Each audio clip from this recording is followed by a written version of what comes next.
Friends. Welcome back to Inspiration and Insight with Joe. As we shall begin, as we do every day, bowing our heads in prayer. And remember, I speak and not preach. Holy God, Holy Mother, Holy Spirit, Holy God, able, as I come before you with gratitude for the unexpected windfalls and blessings that you will and have already released to be bestowed upon me. I recognize these gifts are from your divine hand, and I am truly thankful. I pray for your continued favor and wisdom in my life in managing all obstacles, as well as my resources. Help me to be wise, as well as ensure that all things are for the best benefit of the spirit, as well of the flesh, and that I am able to help others if possible. May my windfalls be a source of financial stability and opportunity to bless the heavens, bless the holy, bless myself, as well as bless others. Thank you for your generosity and your provision, and I declaratively wait, expecting my blessing. So shall this be, as this shall come to be, by the glory and conviction of the Holy, Holy Mother, Holy Spirit, Holy God, the love of my life, able, and it will be. Today's good word is Proverbs chapter 14, verses 7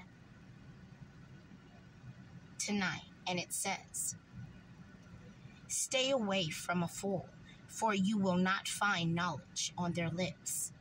The wisdom of the prudent is to give thought to their ways, but the folly of fools is full of deception.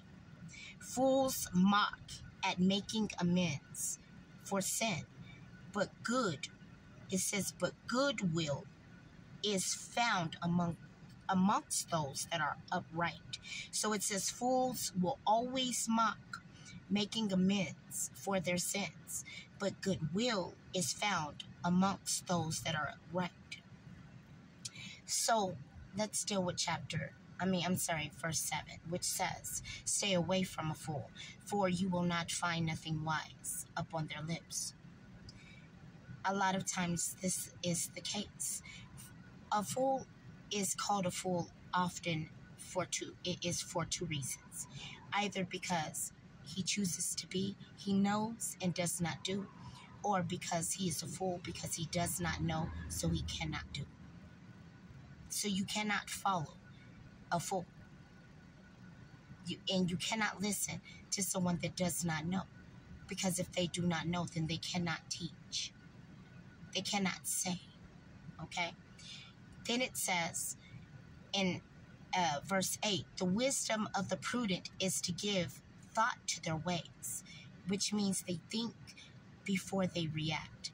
They're not emotional to the obstacles or struggles or just coincidences or instances that may occur in life, but they're rational. They think about the things that are occurring before just acting out of haste.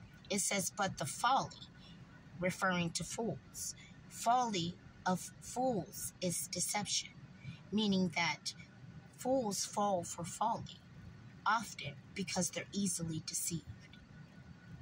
They work by word of mouth, gossiping, things like that. They rarely fact check before they go in. They jump in without knowing what is in the water, not knowing if the water is safe to even swim in. Okay? Then it says, verse 9, "Fools mock at making amends for sins, but goodwill is found in those that are upright." Well, why would you mock making sense? Because you have always thought that someone else would claim and take responsibility for your ill deeds, and that there was no consequences for the things that you were doing or that you do of wickedness and or of evil. So when you believe that you're not going to be caught, then you you're less likely to think of the consequence, right? But if you know that there is a consequence, then you're less likely to proceed. So what's happening now is that God is trying to establish, and not trying, but God is establishing for those that are of goodwill and that are of righteousness, they're going to stand for a righteous cause. And that means even if everything is stripped from you, are you willing to stand for your cause and for your belief? Or does what you have mean more? And if you do stand for the cause, I promise you, there's nothing that's going to be taken, because you have to understand that God made a world come to be. There's only people inside of it because God has placed. So when you stop worrying of what people and man and flesh can do and truly believe in the will and the works of God, because you know God existed before we could even conceptualize what a man was, a woman was, God was. So you don't worry. Just know that God is. As I am, God is. Otherwise, hopefully, it makes sense. And again, that was Proverbs chapter 14, 7 to 9. And just know that, again, God is not searching for those that are already saved to save their souls. They're saved. God is hoping that those that are not want to be. And that's all by your own choice and your own choosing.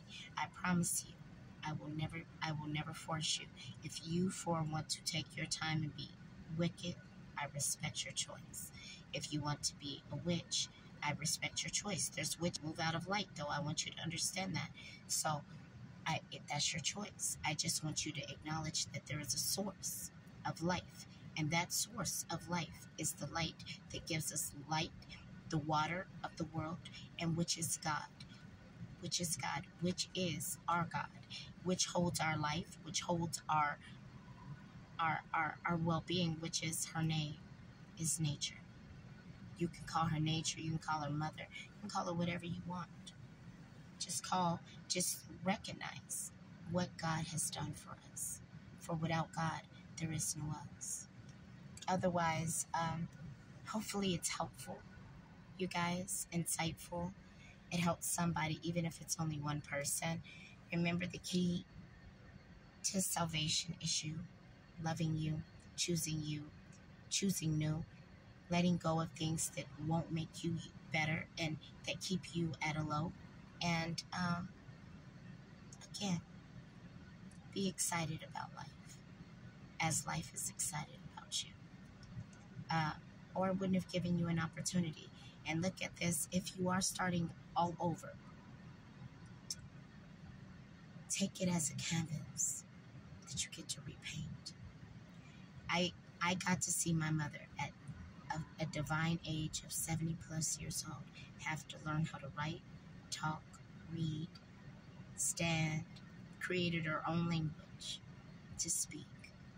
So if that's not encouraging, I don't know what is. But remember, I speak and not preach. Goodbye, good riddance, says the good Lord, and thank you for allowing me to share.